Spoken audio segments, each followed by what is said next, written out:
Bueno, lo decíamos, tema hoy de la realidad de muchísimos.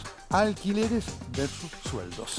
Claro, porque gran parte de tu sueldo se va en el alquiler.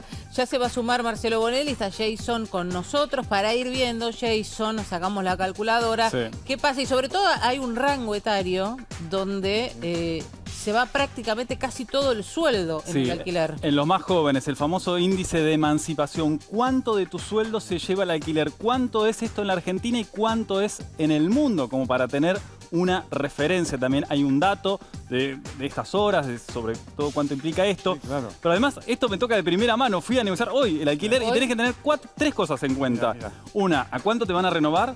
Dos, ¿cuándo te va a actualizar? ¿Cada Si en cuánto? 3, claro, o en 4 meses. Todo, o sea, son varias instancias de negociación. Y después, ¿a qué índice te va a tomar? Claro. Porque no es lo mismo el precio a consumidor de Ciudad de Buenos Aires que el del INDEC, que si te toma el índice de locatario. O sea, son muchos factores en los que estás totalmente estresado y medio entregado también a la hora de negociar, ¿no? Perfecto. Vamos a escuchar y ver qué dice la gente. Vamos. ¿Estás alquilando en Buenos Aires? Sí, estoy alquilando en Buenos Aires. ¿Qué estás alquilando? ¿Un dos ambientes? ¿Monoambiente? Un monoambiente, sí. ¿Cuánto Acá estás cerquita. pagando más o menos? Y 280. Esa plata solo de alquiler, ¿cuánto representa de tu entrada de bolsillo mensual? ¿Qué porcentaje? Y más o menos un cuarto. Un cuarto. Sí, sí. ¿Qué porcentaje de tu sueldo, de tu ingreso, destinás solo al alquiler? Y calcula que el 70% va para el alquiler. ¿Solo? Ah, una barbaridad. Alquiler impuestos. Y no sé, más o menos un 25-30%. Es bastante. Es bastante. El ingreso mensual es bastante. Mira, el mayor porcentaje se deriva del 30%. 30%. 30% del sueldo se deriva en todo lo que es el alquiler. Solo el alquiler. A eso Solo el tenés que alquiler. sumarle expensas, gastos, impuestos, Solo el etc. alquiler. Yo soy docente universitaria, ¿sí? Tengo el 100% de antigüedad y todavía no puedo tener mi casa y el alquiler nos insume muchísimo. Años y años de trabajo y esta realidad, esta 42 vida. años de trabajo. Los laburantes tenemos que laburar y pagar. No nos queda otra. Y los créditos que te da el gobierno son altísimos, de sueldos altísimos. Bueno, esa es la realidad de la gran mayoría de los argentinos. Alquileres que todavía están muy caros, pese a lo que se dice, y es muy difícil acceder a un crédito hipotecario porque tenés que ganar mucha plata para poder pagar las cuotas. Efectivamente, el porcentaje realmente es complicado. Y a medida que cuanto más joven sos, que tenés menos ingresos, obviamente te involucra en más porcentaje de tu haber, un alquiler, ¿no? Y además, bueno, habitualmente los jóvenes alquilan, es el primer paso. Sí, claro. De esto ha generado también que haya cambiado un poco la salida de los chicos, digamos, de adolescentes o entrando en los 20 años de las casas de los padres. Sí, claro. Han extendido, pero no por una cuestión de deseo, sino por una cuestión de no poder. No poder. Y esto se refleja en los números. Hay una combinación, o sea, apareció el crédito, pero lo que ustedes dijeron, está carísimo y además el crédito UBA, tenés que ganar 2 millones de pesos más o menos para tener una cuota para comprar algo. Claro, y el miedo después que como se indexa con inflación, se te vaya a ese cualquier parte. ¿Por qué? Porque bueno, la inflación ha bajado, pero igual sigue el 4%. Y además, en un país donde lamentablemente la inflación cada tanto vuelve, te genera muchas dudas. Pero aún así, tenés que ganar mucha plata para obtener un dinero para comprar, para entrar. ¿Viste? Exacto. Vamos a ver el precio mirá. de los alquileres. Esto es... Que son promedios, ¿no? Son promedio, claro. En la Ciudad de Buenos Aires, un monoambiente, casi 400.000 pesos. Un departamento de 2 ambientes, 464.000 pesos. Que siguen siendo difíciles de conseguir, ¿eh? Sí, siguen siendo difíciles. Fíjate, son 2 ambientes, algo pequeño.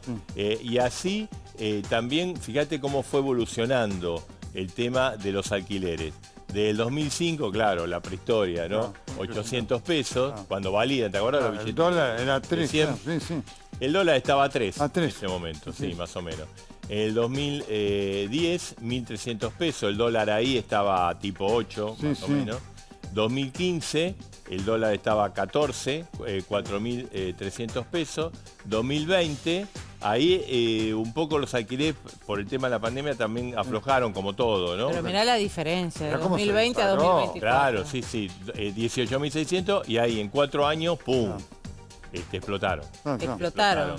¿Sabés qué pasa? Además, bueno, estuvo todo el tema de las leyes de alquileres, que la verdad que eso fue un piantaboto. Totalmente.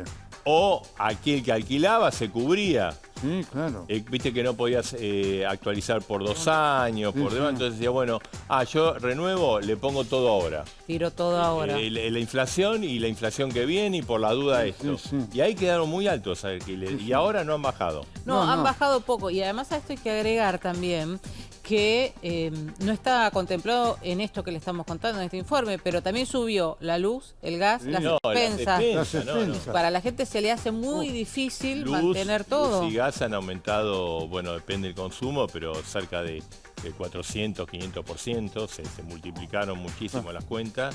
Y las expensas es como que no tienen límite. Sí, claro, claro. Estuvimos hablando con gente de inmobiliaria. ¿Los escuchamos? Dale, vamos. Para decir, vamos. Hay oferta. Hay oferta y por suerte tenemos una gran cantidad de departamentos que antes estaban en Airbnb que se lo desocuparon porque no hay tantos extranjeros. Entonces eso ayudó a que haya más cantidad. En diciembre teníamos en la ciudad de Buenos Aires 600 propiedades en alquiler. Hoy tenemos 18.000 propiedades en alquiler para contratos tradicionales. De todas maneras, teniendo en cuenta, por ejemplo, lo que puede llegar a ganar una persona joven que recién empieza, alquilar un departamento le implica una muy buena parte de su sueldo. Y sí, por lo menos un 50%. Depende del ingreso que tenga, pero alguien que tenga un ingreso de 800.000 pesos y por lo menos el 50% le lleva. Solo en el alquiler. Solo, o sea, entre el alquiler, las expensas y los impuestos y servicios. Más de un 50%. Sí, calculemos que un 2 ambientes hoy se puede conseguir en la ciudad de Buenos Aires por 300.000 pesos. Pero a eso le tenemos que agregar las expensas. Un 2 ambientes paga alrededor de 80.000 pesos de expensas. La luz, el agua, el gas, etc. Mantenerlo cuesta más de 120.000 pesos mensuales. A ese hay que agregarle el alquiler, ¿no? Y se le hace muy costoso a los inquilinos.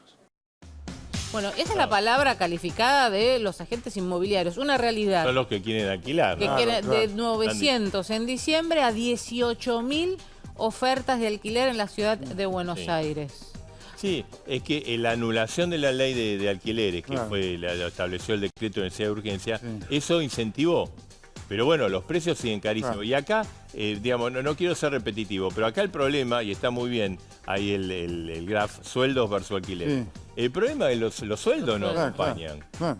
Ahora, Todo se ajustó más o menos con la Sí. inflación, los alquileres Sí. también, los sueldos no. ahora, claro, junto con eso, ¿no? El gobierno dice que bajaron al 26%. Nadie ve. No, esa no han baja. bajado. Sí, el gobierno, viste, quiere condenar. O sea, está bien, yo creo que la eliminación de la ley, que fue una traba durante muchos años, vino bien porque hizo que mucha gente saliera a ofertar. Y en definitiva, el mejor acuerdo es el acuerdo que hace entre inquilino y propietario. Ningún propietario que tiene un buen inquilino quiere que se vaya, porque Exacto. no sabe Que podría venir. claro, que puede venir. Ahora, lo que está claro es que acá es el atraso salarial. El atraso salarial no acompañó los alquileres, el atraso salarial no acompañó la inflación, el atraso salarial no acompañó las expensas, no acompañó las tarifas, no acompañó el gas ni la electricidad. Entonces, estamos en esta situación. Cada vez tenés que ganar más o cada vez tenés que trabajar más para pagar lo mismo. Exactamente. Y hay un tema que tiene que ver con los jóvenes y no tan jóvenes, porque ya una persona hasta de 35 años no puede terminar yéndose e independizarse, por ejemplo, en la casa de los padres o hacerlo de más de una persona. No se puede. Correcto, efectivamente. Jason, vos tenés datos sobre eso. Sí, hay unos datos que se acaban de publicar que justamente ejemplifican o relevan, mejor dicho, esto que estábamos conversando. Fíjense, están a mis espaldas. ¿Cuánto se va de tu sueldo en un monoambiente, de un sueldo joven? El 70% del sueldo de una persona joven se va en el alquiler de un monoambiente, ¿no? Que para una persona joven sola está muy bien. ¿Cuánto es el salario joven? Según en el primer trimestre de 2024, menos de 400.000 pesos, 395.000 pesos, un empleo formal, ¿no? Estamos hablando de eso. En el mundo, sin embargo, la relación salario versus alquiler es del 30%, así que fíjense esta diferencia, del 30 al 70, es a la inversa, ¿no? Al revés. Bueno, hay que ver también, esto es en la ciudad de Buenos Aires, qué pasa en los distintos barrios de la ciudad y también qué pasa con la informalidad, ¿no? Los empleos informales, qué impacto tiene eso a la hora de los alquileres y cómo eso puede variar justamente tu relación, ¿no? Es todo un gran signo de pregunta. Bueno, Manuel Socias, director del Instituto de Desarrollo Urbano, nos va a dar más detalles justamente de todos estos datos que han relevado. ¿Cómo te va, Manuel? Aquí estamos con Nelson, con Marcelo Bonelli. Dominique, te saludamos. Buenas noches, muchas gracias por la invitación. Bueno, ¿y cuál es la realidad que ustedes están viendo en relación a este tema? Alquileres, gente que quiere alquilar que no puede, jóvenes. Bueno, nosotros nos inspiramos en un indicador análogo, que es el índice de emancipación que elabora el Estado español, que básicamente lo que hace es lo que estaban presentando ustedes, cruzar ingresos de los jóvenes con los valores de los alquileres. En nuestro caso particular, lo que nosotros tomamos es los jóvenes entre 18 y 24 años que trabajan de manera formal, que son aparte los privilegiados de su franja etaria, porque consideremos que más del 60% de los jóvenes de esa edad ingresan al mercado formal, al mercado laboral de forma informal, no registrada o precaria, y lo cruzamos esos datos de ingreso de jóvenes con los valores promedio de los precios de los alquileres de los monoambientes y los dos ambientes. Y lo que nosotros establecimos es cuál es el peso de esos alquileres sobre esos ingresos, tanto para el caso de un joven que se quiere mudar solo a un monoambiente, como para el caso de aquel joven que quiere con su pareja o con un amigo o una amiga alquilar un dos ambientes. Definimos una relación de accesibilidad siguiendo un estándar internacional que establece que si el peso del alquiler es inferior al 30% de los ingresos, bueno, hay una relación de accesibilidad aceptable, claro, y entonces el proceso de emancipación es probable. Claro, y si es mucho más alto... A nosotros nos da... ¿Cuánto les da a ustedes, Manuel? A nosotros nos da, para que se den una idea, un monoambiente representa hoy lo que decía recién en las placas, el 70% del ingreso de un joven que trabaja de manera formal. Por lo tanto, se queda y en el caso de con los padres aquellos jóvenes, exactamente, se dilata el proceso de emancipación, fundamentalmente el proceso de emancipación residencial, que forma parte de un proceso fundamental para el tránsito hacia la adultez, ¿no es cierto? Claro. Ahora, Manuel, porque digamos, esto que vos decís, lo lógico es destinar, y por eso los créditos hipotecarios dicen, el crédito te da hasta un tope de tu salario del 30, ¿no? La cuota, porque lo lógico es eso, destinar más o menos entre 25 y 30% de tu ingreso al tema vivienda. A partir de ahí se te complica mucho, porque si alguien tiene que destinarle el 70%, ¿cómo hace para vivir el resto del mes, no? No llega. Bueno, fíjate, Marcelo, que en el caso de una pareja que quiere alquilar un dos ambientes, hoy con los datos disponibles tiene que dedicar casi el 50% de sus ingresos sumados al pago del alquiler. Es decir, que ni siquiera en el caso de compartir el gasto del alquiler es posible el proceso de emancipación. Lo que tengo entendido, Manuel, que hay como una nueva moda de que, bueno, que muchos jóvenes se mudan, buscan amigos y se mudan en forma conjunta, ¿no? Y comparto de uno una pieza, otro otra pieza. Claro, sí. Y nosotros tomamos la franja privilegiada de los jóvenes, que son aquellos jóvenes que tienen un trabajo formal. Imaginemos, faltan datos disponibles, pero imaginemos la situación de aquellos jóvenes que ingresan al mercado laboral de forma no registrada o que hacen changas o bueno, las diferentes formas que los jóvenes hoy tienen de generar ingresos, de ninguna forma pueden tener un proceso de emancipación autónomo.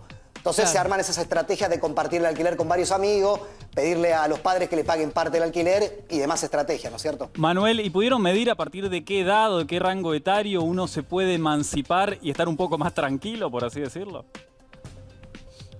Bueno, es difícil con los datos disponibles producir esos cortes etarios, pero claramente acercándose a los 30 años, la relación entre peso del alquiler sobre ingresos mejora sustancialmente. Nosotros quisimos tomar esa franja etaria básicamente porque es el primer empleo y queríamos medir la relación entre el primer empleo y la posibilidad de emancipar, que forma parte de las expectativas generales de la población joven, poder emanciparse de la familia y bueno, ir a vivir solo, que es arrancar la construcción de la subjetividad adulta, ¿no es cierto? Muy bien.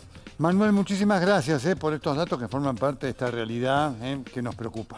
Gracias Jason, gracias Marcelo. Y una cuestión también para aportar, también para los adultos y esas casas, como les cuesta mantenerse, necesitan quizá que ese hijo aporte con su trabajo en la casa. Es un trabajo donde todos, el adulto también necesita que ese joven aporte a la casa. Efectivamente, la dureza de la crisis. Seguimos.